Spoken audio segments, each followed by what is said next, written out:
pour parler maintenant du Ford Puma. Alors le Ford Puma, c'est un nom qui parle peut-être à certains. Si vous vous rappelez, fin des années 90, début 2000, le Puma était un petit coupé sur base de Ford Fiesta. C'est ça. Voilà. Et ben maintenant, il n'a plus rien à voir parce qu'on parle d'un SUV urbain. Alors, il a été présenté, voilà, nous voilà, nous y sommes. Donc il a été présenté en juin 2019 au salon de Francfort. Les précommandes étaient à partir de septembre 2019 et il arrive, ça y est, en concession ce mois-ci. Alors il y a deux finitions possibles pour le moment, le Titanium et le ST Line X. On retrouve deux motorisations possibles. Alors pour le moment, on a seulement deux moteurs essence hybride. Alors hybridation légère, je vais en revenir après. On va parler du moteur. Alors c'est un Alite EcoBoost. Alors on a une version à 125 chevaux et une version à 155 chevaux. Ensuite, concernant la transmission, pour le moment, nous sommes uniquement sur boîte mécanique. Alors il y aura une boîte autopilotée à double embrayage apparemment qui arriverait au mois de mai et sur diesel, puisque des versions diesel devraient arriver courant de l'année. Alors ça à vérifier. Alors ouais, il y aurait deux motorisations diesel, mais j'ai été sur le site de le configurateur de chez Ford et pour le moment il n'y a rien. Donc on en parlera sûrement plus tard. C'est juste les informaticiens qui sont un peu trop lents. Au niveau des ventes, je crois pas. D'ailleurs, en parlant au niveau des ventes, donc le prix de base. Hein. Donc pour la version Titanium, on démarre à 22 900 €. Et pour le 125 chevaux et 26 900 pour la version ST Line X. Avec ou sans malus? Enfin, alors il y aura zéro malus pour ce moteur là, il n'y a pas de malus. Lequel? Le petit? Les deux. Okay. C'est le même moteur en fait, c'est juste la puissance qui change. Les émissions à 1 gramme. Ils ont vraiment fait un sacré boulot sur ce moteur en tout cas, quoi.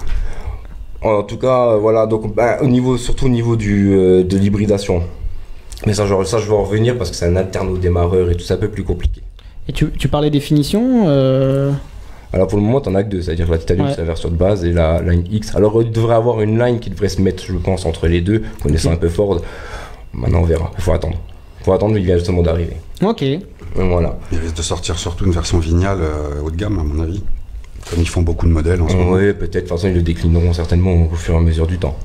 Donc maintenant on arrive sur l'avant. Donc l'avant, alors c'est peut-être les seules choses qui rappellent l'ancienne Puma, c'est peut-être les feux avant en forme d'amande, comme ça, avec une signature LED. On retrouve la calandre qu'on trouve en ce moment sur tous les derniers modèles de la marque, et des anti-brouillards encastrés dans des pièces noires laquées. C'est vrai que ça fait très Focus de maintenant, quoi.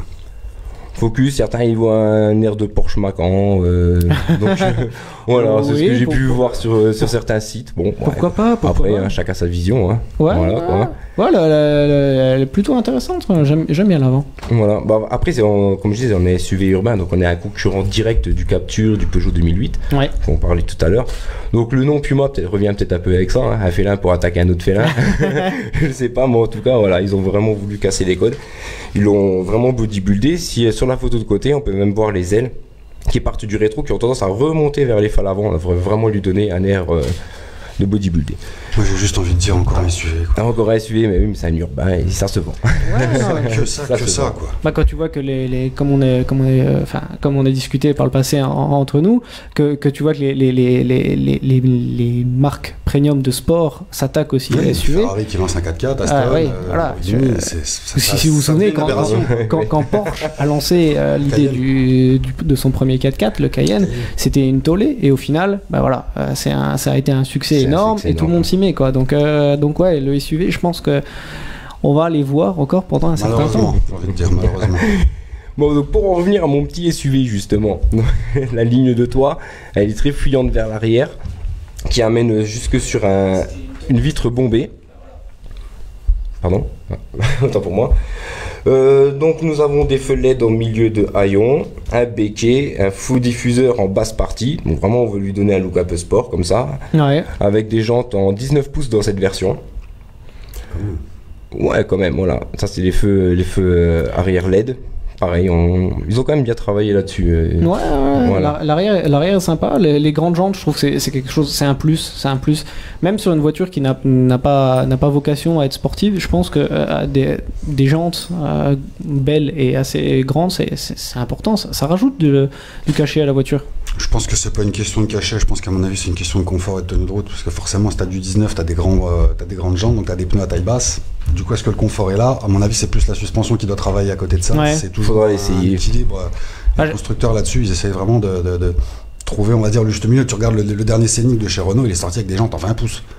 Avec des pneus plus fins. Avec des pneus fins, mais pourquoi ils ont choisi de la grande taille? Parce que forcément, un tour de roue, tu fais plus de distance qu'un tour de roue avec des jantes plus petites. Donc il y a aussi une histoire d'efficience. Donc, ouais, c'est pas mal. On voit de plus en plus de grands modèles de jantes maintenant, quoi. Ouais, c'est vrai, c'est ce que j'allais te dire. Depuis j'ai l'impression de 4-5 ans, là, on trouve même les voitures de grande série ou même les monospaces sont aussi équipées avec des jantes plutôt sympas. Mais ouais, tu trouves même maintenant des jantes en 17 sur des petits gabarits, style de la Clio, des choses comme ça, quoi. Donc il y a vraiment, je pense, un intérêt d'essayer de baisser les consommations en gagnant un petit peu sur la longueur de roulage, en changeant juste les jantes, quoi. Mais du coup aussi un prix de pneus un peu plus élevé quand même. Forcément, quand tu vois que le Scénic, quand ils l'ont sorti les premiers temps, il n'y a qu'un seul fabricant qui avait cette monte-là. Parce que c'était des pneus très grands, mais avec des bandes de roulement très fines. Et tout le monde ne le faisait pas. C'est une histoire de production de pneus. Donc, pas le choix, quoi. C'est ça. Maintenant, petit à petit, tout se... Apparemment, on l'aurait quand même du 17. À partir du 17, dans la version titanium. Ouais. Donc voilà, ça j'ai pas réussi à avoir sur le configurateur qui était en panne. Donc voilà, donc je suis resté sur la version que vous voyez à l'image. Hein. Donc ensuite, concernant l'habitacle, donc on a... Alors l'intérieur, c'est sans grande surprise, parce qu'il reprend quasiment tout de la Fiesta. Si ce n'est que on a rehaussé un peu le tout, parce qu'elle est un peu plus haute. Voilà. Et en termes de volume, comparé à la Fiesta, on est sur du similaire là? Alors oui et non, parce qu'elle est plus grande que la Fiesta.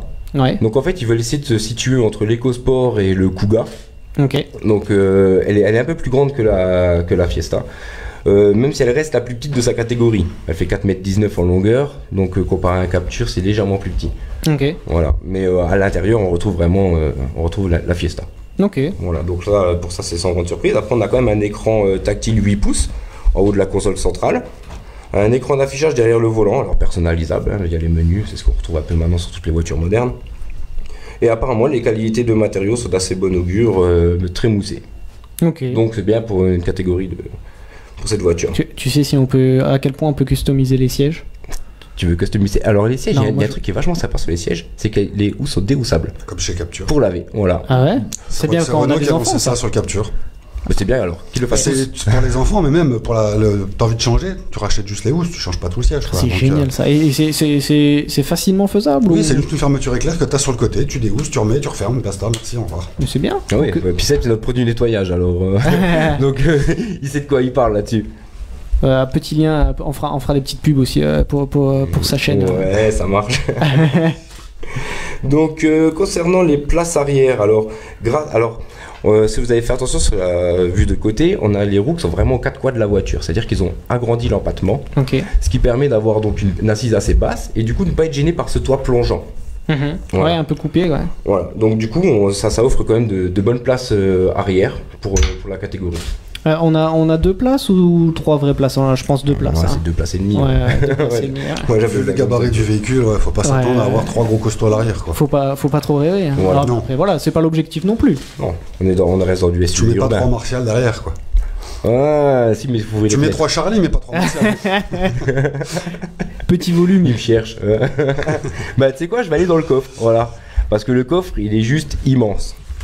Alors, toujours grâce à cette histoire d'empattement, hein. Du coup, on a un coffre à double plancher, 456 litres, ce qui est pas mal. Ça le situe par rapport à la concurrence. Pas mal. C'est vrai que sur la photo, on voit pas parmi les plus hauts. Il y a mieux avec le Volkswagen, mais voilà. Et alors, ce qui est vraiment bien, c'est qu'il y a un bac dans le fond, un bac profond, étanche et lavable, avec un petit bouchon. Ouais. Je fais rappel au nettoyeur. Ah, t'as même pas besoin de le sortir, quoi. Alors, c'est vraiment tout du double plancher. Ok. Et comme sur la photo, on peut voir, il y a carrément un set de golf qui tient debout. Alors, dans une vidéo, j'ai vu qu'on pouvait même en mettre 2. Bon, je suis pas sûr d'aller au golf avec une voiture comme ça, mais tu peux y aller en couple. Tu peux y aller en couple. En tout cas. La question, c'est est-ce que c'est vraiment le but de ce type de véhicule d'avoir des fortes capacités de chargement dans le coffre? Je pense pas que c'est avec ce véhicule-là que tu pars en vacances avec toute ta famille. Avoir à fond étanche, ça peut être toujours ça peut être utile pour certaines choses, mais avoir une aussi grosse capacité de chargement sur un aussi petit véhicule. On parle quand même de 90 litres en plus, quoi, avec ça. Justement, c'est quand même pas mal, 90 litres. Ah oui, c'est pas mal. Après, ouais. Quelle est la pertinence de ça sur un aussi petit modèle? Je sais pas. Pour les parents, peut-être que voilà, d'avoir la place derrière, ça peut être. Si t'as 2 enfants, tu vois. Est-ce que ce véhicule-là pour une famille, ne serait pas le deuxième véhicule éventuellement, vu son gabarit. Je pense pas que ce soit le véhicule principal d'une famille. Donc après, que tu aies une énorme capacité de chargement aussi, c'est peut-être bien pour aller en course, mais bon. Voilà, tu fais qu'une fois les courses. Pour ceux qui ont une grande agglomération, ça peut être bien, quoi. Voilà, c'est un bon compromis. Voilà. En tout cas, c'est utile et du coup, voilà, donc je trouve ça très bien. On a du pour et du contre au final. Il y a un petit contre quand même, c'est que les banquettes, par contre, alors tout à l'heure on parlait des places arrière, du coup pour le volume de coffre, elles ne sont pas sous glissière, c'est-à-dire qu'on ne peut pas les avancer. Il y a très peu de modèles qui l'ont en même temps. Ouais, mais mais le C3 Aircross là par exemple. Et du coup, eux, ils augmentent le volume aussi du coffre à 540 litres, donc ce qui est encore plus. Maintenant, oui, voilà, à moins d'avoir des enfants, sinon on n'avance pas ce genre de banquette sur ces voitures. Après, je pense que globalement, c'est comme tout véhicule, tu vas pouvoir coucher les sièges et donc voilà. Si c'est bien fait aussi derrière, je pense que tu peux coucher les sièges arrière et puis gagner un volume énorme. Oui, là tu montes à 1200. Est-ce que ça fait un plancher plat? Je sais pas. Non, je pense pas un plancher plat. Ça m'étonnerait. Vu comme il y a comme on voit sur la photo, on peut pas. Un gros coffre, un coffre profond. Voilà. Ensuite, pour revenir donc à l'histoire de l'hybridation, on va quand même parler du moteur. Donc, comme je disais, il y a comme je disais tout à l'heure, grâce à un alterno démarreur de 11,5 kW. Alors, il est là pour apporter 50 Nm supplémentaires, parce qu'on passe quand même d'un moteur 3 cylindres à litre à la base qui peut être un peu léger. Ouais. Voilà. Surtout quand on y est chargé, du coup. Surtout quand il est chargé. Pourtant, je crois qu'il a été nommé comme étant un des meilleurs moteurs du monde, malgré tout, le Halide EcoBoost. Parce qu'avec les performances qu'il a pour la cylindrée, justement, il y a peu de constructeurs qui arrivent à faire ça. Après, c'est sûr que, vu la taille du véhicule, je pense qu'il doit être, grossièrement, ça doit faire quoi, 200 kg de plus qu'une Fiesta. Donc je pense que les 50 Nm notamment pour arracher le véhicule à l'arrêt, c'est peut-être pas négligeable. À voir la pertinence de ce type d'hybridation, parce que c'est la première fois que j'entends alterno démarreur. Moi c'est pareil, c'était une nouveauté. Je crois pas qu'il y a d'autres constructeurs qui fassent ça. Je sais pas, il faudra qu'on se renseigne, ou peut-être que d'autres vont suivre le pas, on verra bien. Ouais, novateur. Donc voilà, donc les Nm supplémentaires, les deux relances, apparemment un gain de consommation. On parle de 5 litres 4 au 100. Alors pour le cycle WLTP, le nouveau cycle. Voilà, le nouveau cycle avec 124 grammes. Donc on est parce que le constructeur le donnait à 4 litres 2. Voilà. Après, entre les données que donne le constructeur et ce qu'on voit en réel, c'est pour ça que j'ai bien précisé la WLTP. Mais du coup, cette nouvelle norme, la WLTP, là, elle s'approche peut-être un peu plus de vraiment la consommation. C'est celle qui nous fait les nouveaux barèmes pour le malus de cette année. Mais c'est celle aussi qui a été remise en cause dernièrement, comme quoi les tests qui étaient effectués pour cette réglementation-là ne représentaient peut-être pas forcément tous les cycles de conduite. En tout cas, c'est la nouvelle qui rentre en vigueur désormais. Pour le moment, en tout cas, c'est celle-ci. Pour tous les véhicules, à partir de maintenant. De cette année. Et en termes d'équipement, ça donne quoi alors ce petit Alors maintenant, on y arrive aux équipements. Donc on peut avoir en option des sièges avant massants. Massant. Voilà. Les bouchons, c'est stressant. T'es dans les bouchons, tu t'ennuies. Mais moi, tu me mets ça, je vais faire une sieste après. Pas forcément, parce que c'est pas non plus, t'es pas dans un salon de massage, c'est juste des points d'appui à certains endroits du dos. Et ça vient surtout pour, moi qui ai déjà utilisé ce genre de siège sur des véhicules, ça vient plus désengourdir, je dirais, le bas du dos quand tu fais de la route depuis un moment, quoi. Mais du coup, attends, tu mets ça, tu mets les sièges chauffants et tu mets je sais pas comment on peut appeler ça, le fait qu'elle accélère et qu'elle freine toute seule dans les bouchons. Mais c'est bon. Quand tu es semi-autonome dans les embouteillages. Ouais, c'est ça. Je fais ma sieste. Ah bah c'est beau, c'est la technologie de maintenant en tout cas. Attends un peu avant de faire la sieste, je pense. Attends qu'il fasse des véhicules plus autonomes. Ouais. Toujours pour rester sur la technologie, pour avoir un modem grâce avec une carte SIM, la voiture elle pourra communiquer avec d'autres voitures ayant la même technologie pour avoir des informations sur les embouteillages, objets sur route ou encore des accidents. Alors ça reste également une option. Mais ça, du coup avec les véhicules de la même marque aussi chez Ford ou... Sûrement déjà de la même marque et après peut-être du même groupe. Je pense que ça va être un système qui dans le futur va être amené à être assez généralisé. Et justement, on parlait de véhicules autonomes. Si tu veux avoir plusieurs véhicules autonomes en circulation sur des axes, il faut forcément que tu les véhicules vont commencer à communiquer de façon de plus en plus entre eux, donc ça commence déjà avec des mais systèmes d'ailleurs comme ça. Il me semble que Tesla fait déjà ça, véhicule communication inter-Tesla. Alors Tesla, j'ai même vu que bientôt les voitures allaient parler à leurs conducteurs. Ça, c'est une info. Est-ce qu'on peut les comparer aux autres constructeurs Tesla? Non, pas vraiment. C'est quand même à part, malgré tout. Pour l'instant, dans la Silicon Valley, là-bas, ils ont d'autres législations que nous ici en Europe, ils peuvent se permettre d'autres choses. Clairement, oui. Qu'on ne verra jamais, en tout cas pas tout de suite chez nous. Donc pour revenir à la Puma, toujours grâce à ce modem, on peut utiliser son smartphone pour activer le chauffage, par exemple démarrer le moteur. Alors démarrer le moteur sera seulement sur la boîte à double embrayage, qui arrivera plus tard. Évidemment, il faut qu'elle soit en position neutre, voilà et tout. Donc, Donc voilà. Donc ça, on retrouve déjà ça sur certaines voitures électriques, voitures hybrides. Voiture aussi. premium, voiture premium aussi, non? Même pas une Renault Zoé chose, déjà, ouais. tu peux la Ah faire ouais. fonctionner avec le téléphone, activer la clim et le chauffage et tout, assistance. Contrôler, voir où ta voiture en est au niveau de la charge et tout ça. Donc. C'est pas mal ça. Tu peux dégivrer le pare-brise avant d'aller au véhicule, quoi. Tu peux vider la batterie avant d'aller dans le véhicule. C'est ça. En général, si Tu ce mets la type de musique, véhicule tu il mets est tout. garé, en général, il est relié à une prise. Ouais, c'est vrai. Dans c'est 80% des cas, Voilà. Sinon, qu'est-ce qu'on a d'autre? On peut recharger son téléphone par induction, donc ça devient un peu courant. Alors par contre, elle va être équipée de 12 capteurs ultrasons, 2 radars et 3 caméras. Ok. Alors tout ça pour donc le Pour faire la régulateur, pas forcément, le régulateur adaptatif intelligent avec la fonction start and stop, donc ça on retrouve aussi sur d'autres modèles. Le freinage automatique d'urgence, couplé au système de surveillance des angles morts, il intervient désormais sur un nombre plus important de situations à risque. En fait, lorsqu'il détecte une collision potentielle avec d'autres véhicules, piétons, même cyclistes, il se met en marche ou en reculant. Ok. Donc voilà. Donc, Ouais, c'est sympa ça. Ça nous sert aussi pour l'active park assist, évidemment. La caméra de recul grand angle, donc on parle d'une vision à 180 degrés. Les feux de route intelligents, hein, les plafards, hein, Ouais. exclusivement, voilà. L'aide au maintien dans la voie, qui peut désormais reconnaître les bords de route même s'il n'y a pas de ligne blanche. Donc ça c'est bien aussi. Ouais, c'est pas mal. Voilà. Et alors ça c'est une nouveauté, alors ça c'est la première fois que je découvre ce truc, vous allez me dire. Hein. Donc le freinage automatique post-collision.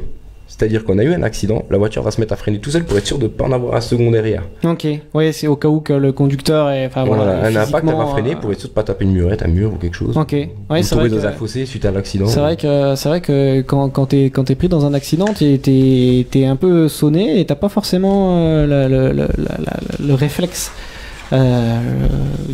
disons humain, d'arrêter, de toucher le Surtout volant. si t'es pas en état de le faire. Ouais, C'est ça, voilà, quoi. c'est ça. Donc, Ouais, bah c'est. voilà. Et puis encore l'aide à l'évitement d'urgence, donc il aide le conducteur à éviter un obstacle sur la route s'il décide de le contourner. Ok, ouais, pas mal. Mais toutes ces options-là, je suppose, toutes ces options sont des options, Ce sont je des suppose. options, donc oui. La Voilà. facture va augmenter, quoi. Hein. Voilà, évidemment. Ouais, Le modem est une clairement. option aussi, donc. Ok. donc du coup, le prix de base, il va plus être. Ah, bah, ça Ah, le applique prix de pas, base, ça. on va être loin, on va être loin. Et du coup, toi, Martial, qui a beaucoup travaillé sur ce Puma, qui a beaucoup revu ce Puma, tu t'achètes pas? Ouais, je pense que oui. Je pense que oui, mais pas ce moteur-là. Ouais, c'est vrai Déjà, que le petit moteur. un litre, voilà. Après, je trouve qu'elle est vraiment bien conçue quand même, parce que ils sont vraiment pas partis de la base Fiesta. Et ensuite, il y a plein de petits détails sur lesquels ils ont bien travaillé. Par exemple, la planche qu'on a au-dessus du coffre, elle est en tissu et elle va recouvrir les formes. C'est-à-dire que si on dépasse, machin, plutôt d'avoir une planche rigide qui nous empêche de fermer le coffre. Alors on connaît la toile sur certains monospaces. Ouais. Là, c'est à peu près le même principe, mais c'est vraiment du tissu qui est vraiment fait pour pouvoir être. Ok. C'est des petits détails Des qui petits sont détails qui agréables, fait en qu'on verra jamais ce qui se passe dans le coffre malgré ça. Et pour une petite voiture comme ça, elle est bien conçue. On a souvent tendance à prendre voilà, le Capture, c'est une Clio rehaussée, voilà, et puis on rajoute des trucs, voilà. Mais celle-ci, C'est une Fiesta rehaussée, et puis on rajoute des trucs, et puis pas voilà. vraiment parce qu'elle a même plus le châssis, quoi. Et à l'intérieur, oui, tu vas retrouver le volant, le tableau de bord, Ouais. mais je veux dire, sinon en dehors de ça, t'as rien de la Fiesta. Et toi, qu'est-ce que t'en penses, Seb? Oh, Oui, c'est pas non, pour moi. peut-être, à Ah voir. non, c'est pas pour moi. Trop. Trop? Ah, trop. Ouais, bah oui, et quelle question. S'il n'y a pas le cul sur la route, pour moi, ça va pas. Même pour les Dodan, c'est mieux quand même. Ou pas. Ça dépend si tu veux voler derrière le Dodan ou pas, tu vois. Non, une émission de radio sérieuse, hein, on respecte le code de la route, donc les Dodan c'est toujours doucement. Ah oui, pardon, voilà, 30 km/h, toujours. 50 en ville, hein. Voire 30 des fois. Hein. Voire 30, oui. On respecte. Évidemment, Ok. la route n'est pas un jeu. Ben merci bien pour la présentation, Martial.